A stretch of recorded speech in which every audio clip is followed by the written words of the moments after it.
Hey everybody, it's Tom Collins from BlogPaws. Welcome to our BlogPaws Cares and Shares Hangout. And there seems to be a lot of interest in tonight's topic, which is how to make money blogging. We have three guests who come at this from different perspectives, and I am going to let them go around, introduce themselves, tell you a little bit about their background, relevant background, sometimes not just in blogging. And just because it's left to right on my little screen here, let's start with Beke. Okay.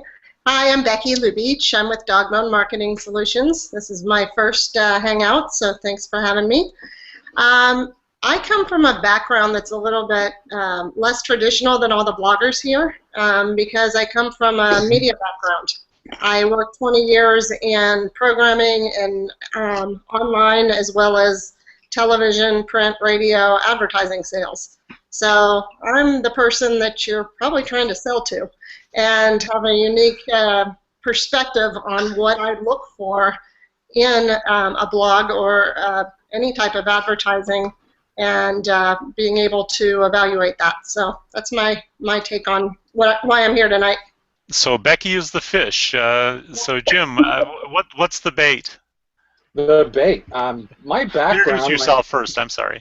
My background. My previous life, I was a marketing communications manager, and I grew my own marketing communications firm with my wife. But I say previous life because in 2007 we sold basically everything we owned when our dog Jerry lost a limb to cancer, and we started a little blog, and we hit the road in an RV.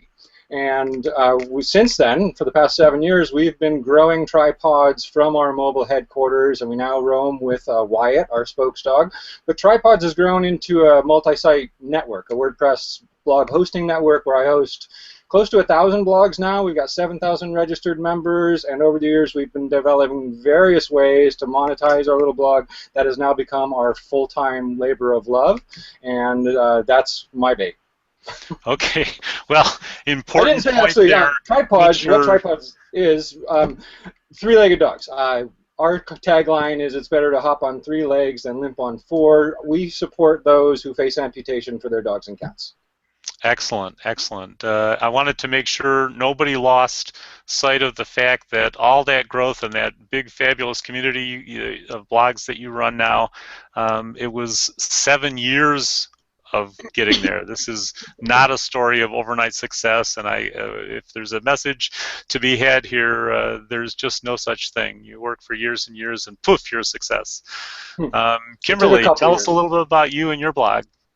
Well, I am the oddball because my background is accounting, and that's what I brought to the table, and I think that that's what has helped keep Tail Wagging grow really quickly, really fast, is because I'm a numbers person. So I have a spreadsheet where I track income and expenses, and I know exactly what I can do, where I can afford it, and I am meticulous in my planning and my scheduling. I have a calendar right here where I basically jot down, I think a lot of people, I've been talking to people about the A to Z challenge. This is my calendar for the A to Z challenge, plus additional notes because I'm going to turn it into a book afterwards. Keep the Tail Wagging was started as just a dog blog. It was just my way of, everyone around me was tired of me talking about my dogs. So I started a blog to find people who would listen. And in 2013, I started writing about raw feeding because that's what I was doing. And I found that online there were so many communities about raw feeding, but everyone was very black and white, and people bullied you and pressured you, and I didn't like that. And so I thought that I would try and start sending a different message, and it really took off. And I started the A to Z challenge last year as sort of like a kickoff to show people this is really what I'm going to start writing about. And probably within 2 months of doing that challenge, my traffic skyrocketed. I started getting calls from CEOs of raw food brands. I have Betty at Bravo. I have her number in my cell phone. I talk to a lot of people who are regular readers of my blogs that own big companies. And it's one of those things where no, it may seem like it happened overnight because it really was a 2-month period, but before that 2 month was me blogging since 2009 trying to figure it all out.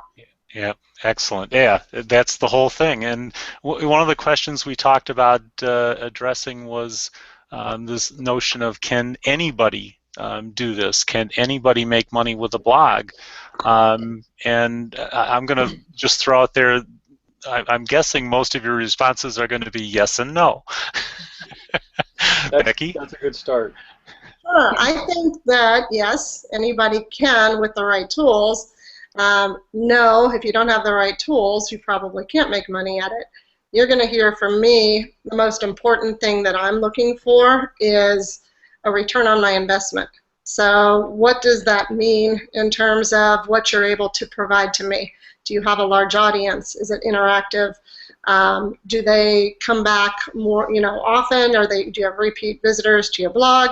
Those are the type things that you have to think about and make sure, and that's just a couple of ones right off the top of my head, that if you have those things and you're able to develop it over years and time, then yes, you can make money at it. Sure. Jim, what's your thoughts on that? She has a real good point there, because any blog, for it to succeed, is based on content. You have to have an audience. You have to have something they're going to come and read and return and read. But to answer the question, I think the capability to make money on a blog is available to anyone. The bigger question is, how much do you want to make, and how long it's going to take, and that all depends on how hard you're willing to work for it. And it takes planning and perseverance and working it as a business, not just a hobby. Anything else, Kimberly, on that that item? Well, I'm going to say yes and no, but I'm going to lean towards the no.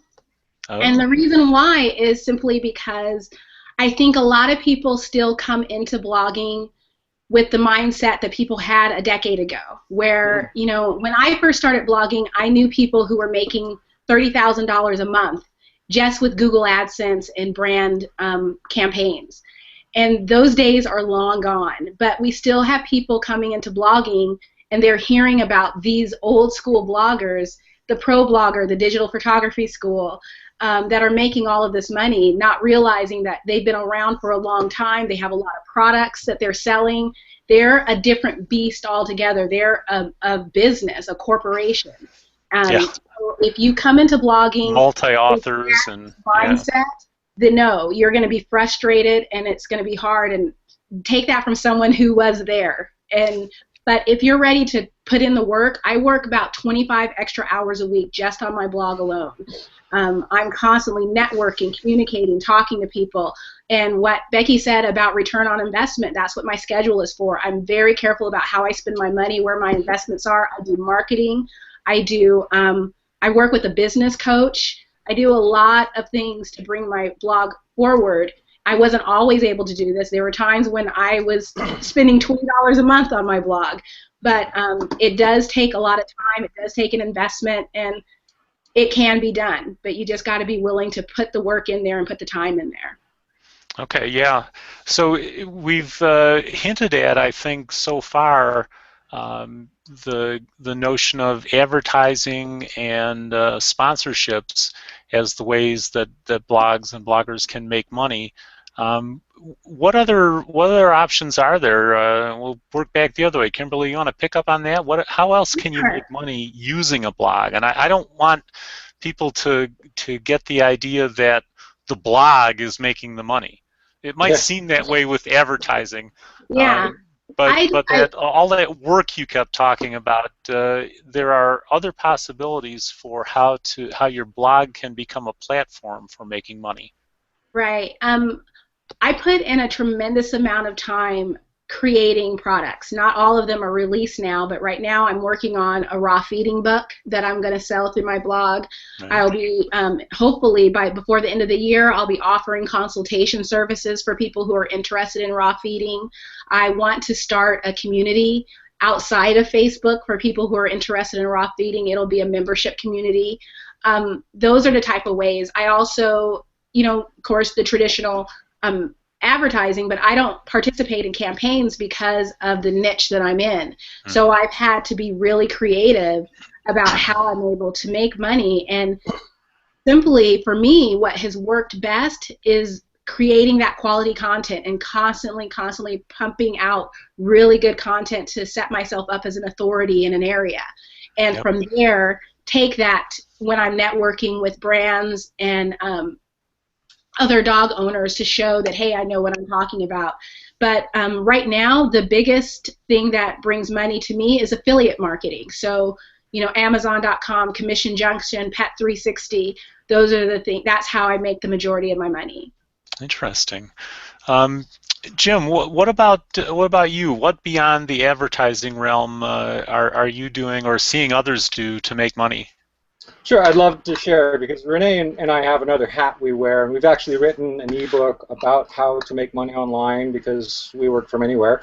But the three of us, we're going to be speaking at BlogPaws on specific things. I'm going to address e-commerce because otherwise that session would be 4 hours long. I'd love to quickly just run down a few other things. I'm going to talk about e-commerce, and that entails digital products and actual goods, and drop ship relationships and storefront platforms, the marketing, the affiliate marketing and advertising and pay-per-click, that's going to be covered. But then there's the brand relationships where we actually develop custom creative campaigns with people. But what I would suggest, one of the best things we ever did was write an ebook. And that was taking a lot of our content that already exists and packaging it in an automated sales download where now it's just passive income. And that's the key word that I'm going to be saying a lot because that's where I focus in developing products up front that fly off the shelf thereafter. And you don't really have to do much after the fact. It's just passive income when someone buys our ebook, $16.95, $24.95 daily without having to interact with them at all is really helpful. But the e-commerce component also comes into say when I'm talking about gift sales. So not just packages that you're developing and offering, but T-shirts. Every site should have an annual calendar. Every site should have a mug or a mouse pad or a T-shirt because our audience is passionate about their pets. Tripawds has grown into a network. We work a freemium business model. Anyone can host a free blog. We monetize that with ads. Guess what? You pay a couple of bucks a year, and we'll take those ads off. So we're getting a membership revenue stream. Aside from that, there's protected content where you can allow access for a fee to webcasts, webinars, that sort of thing, and then take it offline. Start writing for publications online and offline, and I could go on and on about this, so I'll pass it on. Sure. Beke, I don't know if you have anything to add on the possible revenue streams. Is that something you're doing as well? No, absolutely. Again, to Jim's point, I'm going to bring all this to BlogPaws, so I don't want to spill all the beans here, but I did actually work on developing a whole sponsorship package for a blogger that's doing quite well right now, and it's all about getting very creative and finding out what your partners need. A lot of them are looking to drive names and leads for their database, and there's ways to do that through contesting and promotions on your site, and everything from taking their own video and running it as pre-rolls and so many different opportunities based on the capability of your blog and what you're trying to achieve with your partner. That's great. One thing I did want to touch on is income beyond cash. I guess is how I'll phrase that. Not every blogger, not every sponsor wants there to be a cash piece to the transaction. So what other creative ways can there be to still have it be a win-win situation? Beke, since you were running there? Okay. I laugh because I was the queen of trade. Let's make a deal. From my media background, and there's all sorts of opportunity to do in-kind trade for product, for services, things that you might need as a blogger that others might have to give. So it might, again, not be monetary, but it's a equal valuation of what you're able to provide versus what your partner is able to bring to the table as well. So there's a lot of in-kind trade opportunities I would think that would be really beneficial to a lot of the bloggers. Great. Jim, have you run across that? Yeah, I have two things to say about that, and one is do what works for you, and I'm a firm believer of not working for free. I mean, it sets a precedent with brands that want to go out there and think they're going to get something for product. But case in point, we have a particular brand of food that is rather expensive, and Wyatt eats a lot, so that is money to us. So if we get a case of that food and it Yeah. lasts 3 months, that's where you can start working in the trade. But guess what? You can always come back and say, we'd love to do a partial trade, and we'll do these extra things for the cash. The other thing, the missing component there, is especially when first starting out, is brand equity. If you can do some guest writing or offer a few things for free that's going to generate traffic and get your name out there and grow your audience, then it's well worth it. Yeah, and Kimberly, I wanted you to address that because I saw you waving your hand about it. But also, Robbie, if you want to put up, Carol Bryant is asking a question that Jim just touched on. How does all this work? What if I'm just starting out? What's the best way to start making money blogging in the pet space? And that may not be always money. So go ahead, Kimberly. Well, to address the question, I saw that, and this is not a popular response, but when you're just starting out, your focus should not be on making money. It should be on creating quality content.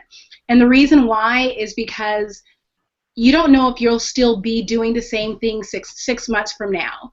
So if I can go back with Keep the Tail Wagging the first year that I had it, and I spent a lot of money, or a lot of time focused on making money.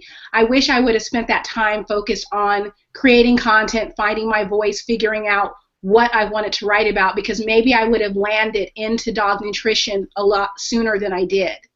So spend the time and develop your voice, develop your blog, try out different things and figure out what you want to write about, what you want your blog to be, what stamp you want to leave behind.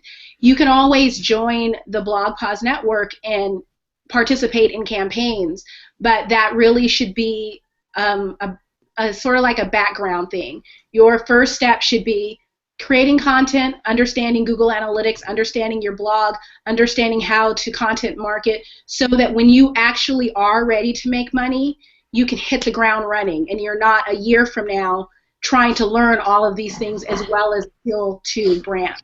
Yeah, So, I think that's great advice. What do you have to sell until you have focused and gotten some content in there, started to build an audience, started to form relationships with your readers? If you're focusing on producing great content and engaging with your readership, the opportunities will flow from that. When BlogPaws puts a campaign out there, we're kind of the intermediary between you, the blogger, and the brands, and they have final say over who gets picked. So become what they are looking for. Becky, segue to you. What are they looking for? They are looking for a dedicated audience. If you can quantify who's reading your blogs, the age range, any kind of the economic features, any of that will help them identify who they're speaking to, that's going to be huge. There's lots of ways to do it. You can do surveys, you can, online, offline, but the more information you have about your blog readers, the better. Another thing I would say is that you might have a readership that's outside your blog. The blogger that I worked with actually has an incredible database that she started with of names, people that were interested in what she was doing, and was able to filter through that avenue as well. So creating your own database, maybe they're not checking the blog every day, but maybe that, a reminder in their email is a great opportunity. So definitely taking a look at that as well. Jim, what do you use on that point to understand and quantify, get demographics about your network and audience? Google Analytics, of course, is where we get some raw data regarding traffic and demographics and that sort of thing. But when you have a community such as ours, a lot of that comes from our discussion forums, our live chats with people, our call-in radio show, Tripod Talk Radio. So we really get to know the community. And that brings up a point that Beke started to address, and that is you have to know your niche. And it's the most important thing, especially when starting to blog, is pick your niche. You gotta have a segmented audience. And had I thought three-legged pets would be my business in years after I decided to take a year off, I never would have thought I'd be doing this for a living. But now I am. And that just tells you that there's a niche for anyone. And pet blogging is huge. But how many dog blogs are there? But yeah, I could go on for a whole show about the reinventions that our audience have forced on Yvonne and me over the years. But yeah, listening and paying attention to what they want from you will help you find your niche. And find that niche. An old manager often told me when I was back in my previous life in the software industry, there's always room for number two. So if there is a dachshund blog out there, there's room for one more. If there's not a dachshund blog out there, you gotta wonder, is there an audience? Exactly. But three-legged dogs is the case. If there's a niche for me, and my wife and I are able to grow it to a full-time business, that's all we do, there's a niche for anyone. You just got to find it, identify it, and work it. Yep. Kimberly, anything else to add on that? Yeah, to the niche part, I know that a lot of people are resistant to that. And there are people who are able to have a general blog and make money, but if you looked at their, bless you, if you looked at their blog, there's something about them that brings people to their blog on a regular basis. But in my experience, and this is not only from my experience, but also from the feedback I've received from my readers, they like having some place to go when they have a question about blank. So when my readers have a question about raw feeding or dog supplements, they know that they can come to Keep the Tail Wagging. And that is very powerful. And it's helped me not only build a really big audience, but also it's growing a mailing list that I can tap into as well. And so I know that it seems hard, and you don't have to just, I don't only talk about raw feeding. You can branch out and talk about other things, but most of my work when I'm optimizing my site is to make sure that I rank in that arena. And it can be difficult to figure out what your niche should be. I suggest sitting down with friends and brainstorming, because sometimes it takes someone who's not so close to it to be able to see a passion that you have that you may not realize. Sure. Yeah, a question we had talked about was that I think a lot of people have is, do they need to make the commitment and post every day in order to have a chance to make money? I see Kimberly shaking her head, which brings me to just today. I saw a post that I've got to go back and find and read. I think it's on John Morrow's blog, where he identifies that as one of the great myths, that posting, he said it something along the lines of posting every day is really stupid, and here's why. Kimberly, you have more to say. There's something to say. I have two theories on that, and one is when I did the A to Z Raw Challenge, and that's 26 days of posts in a month, all about raw feeding, it gave me an opportunity to throw in a tremendous amount of content that was focused on the keyword raw dog food so that I can quickly rank for it and show Google what I write about, and that really did, I believe, work for my blog. It is not something that I can maintain. I do post 5 to 6 days a week, but I also schedule out my posts by 2 months, so that's why I'm able to do that. But I know people who post once or twice a week, and they do very well with their blog, but they spend the rest of the time optimizing, working on content marketing. They go back and they're marketing older posts. They're doing something. So it's not a matter of you're not working every day. It just means you're not posting every day. And there's something to be said for doing both. And I think what works for you. If you're not the type of person that can churn out quality content, if your content quality is going to suffer by posting so often, then post less, but spend that time that you're not posting marketing. Go back and find those older posts and reshare them. I mean, the cool thing about Facebook not showing our posts to our audience is you can reshare stuff all the time, and most likely a lot of people, especially the new people, haven't seen it yet. So go ahead and take advantage of that. So, yeah, Jim, what about, I mean, I know with a network the size of yours, it's almost a non-issue, but how often do you guys personally post?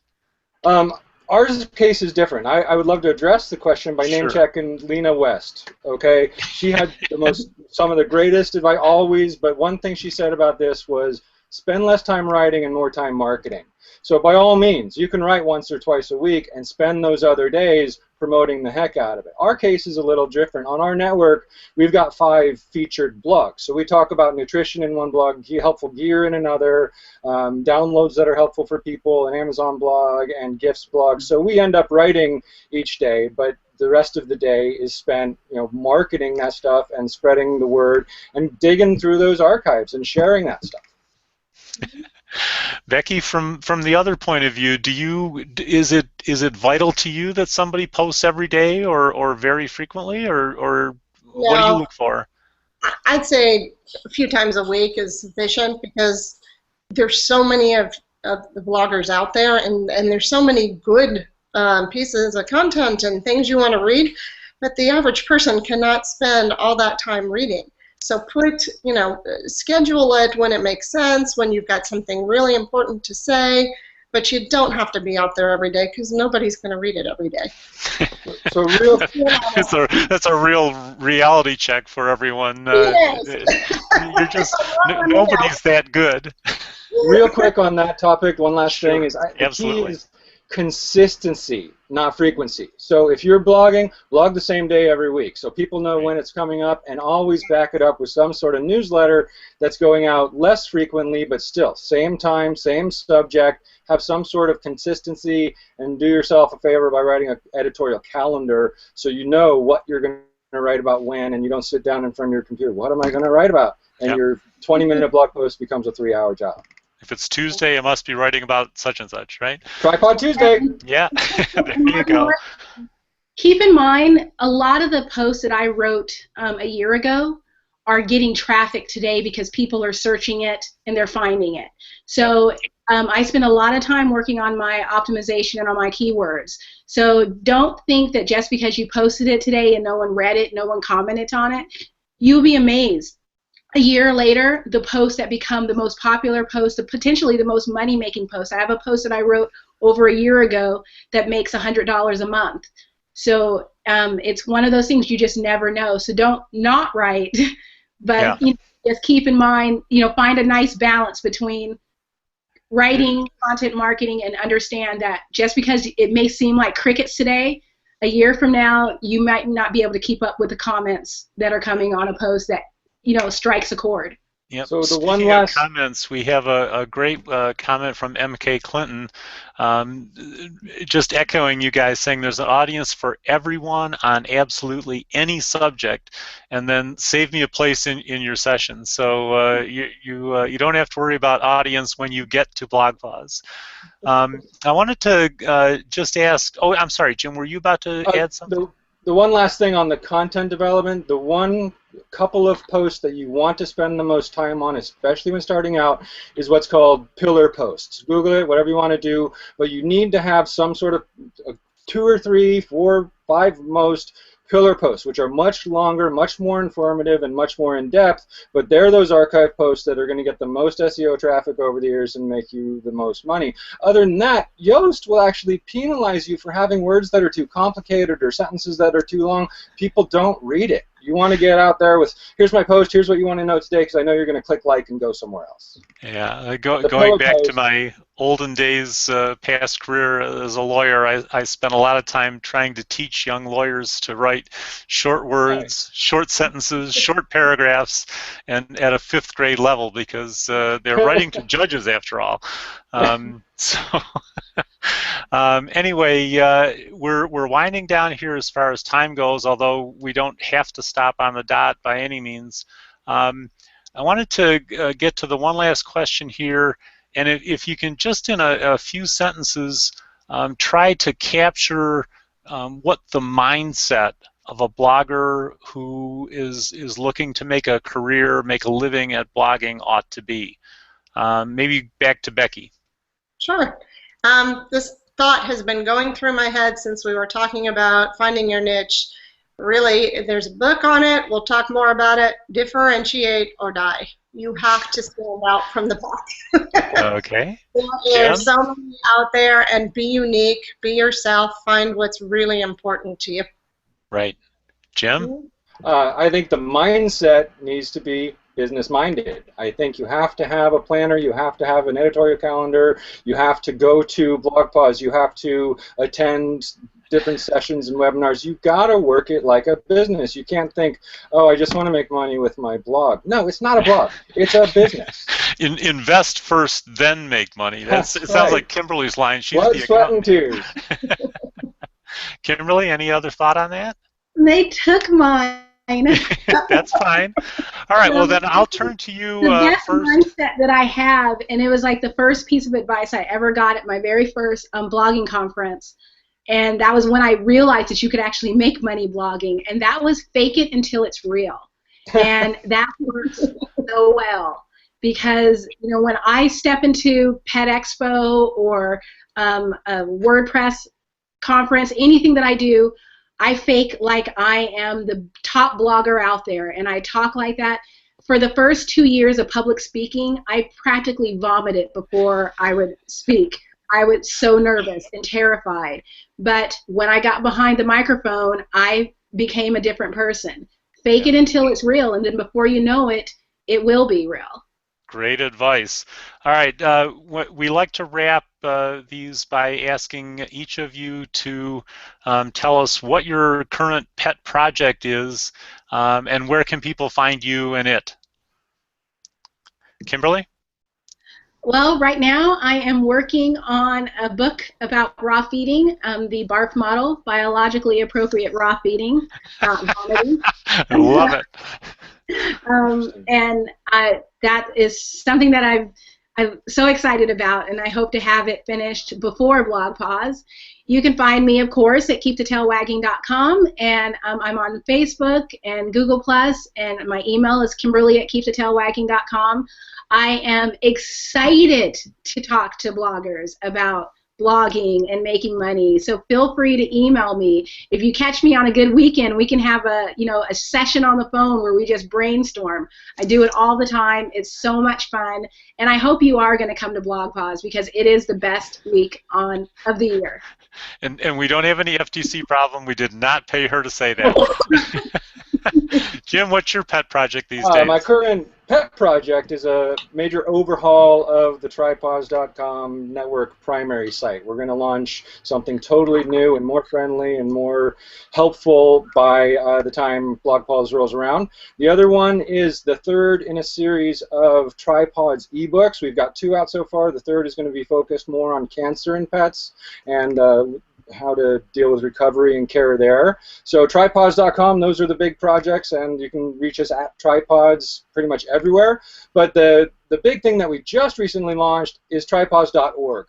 We now have an official 501c3 public charity and are raising funds and hope to be announcing some really helpful resources for folks at BlogPaws for people who are facing amputation for their pets. Excellent. Looking forward to it. Becky, what's your pet project these days? Oh, I've got so many of them. First of all, I encourage you to go to my website. You'll see the clients I'm working with. It's dogbonemarketing.com. 2 in particular. One that I'm really excited about next week. I'm partnering up with Kristen Levine Pet Living and Mary Furlong Associates, and we're going to the What's Next Boomer Summit in Chicago to speak on pet living 50 plus and how pets and pet products and all of this relates to the boomers and how people can live happier and healthier and longer with their pets. So that's a huge project we're integrating. We'll have Pabri there to talk about that, as well as a couple of our sponsors. So that one's a big one. Excellent. And then my other project, as I call it, one of my clients, Dog is Good, has created a program to benefit Freedom Service Dogs of America. And that one I'm just putting out there because I'm trying to share the message with everyone. Freedom Service Dogs takes dogs from shelters and they custom train them for the needs of mostly military personnel coming home or veterans that need a dog that might not have been bred for it but is willing to work and wants to work. So Wonderful. check that out as well. Yeah, please feel free to go post links to all of the things you just talked about over in the comment stream. And I think that covers it. Thanks to all of you for some great information, and to everyone who tuned in for your attention and questions. No, See you thank soon. you. See you in Nashville.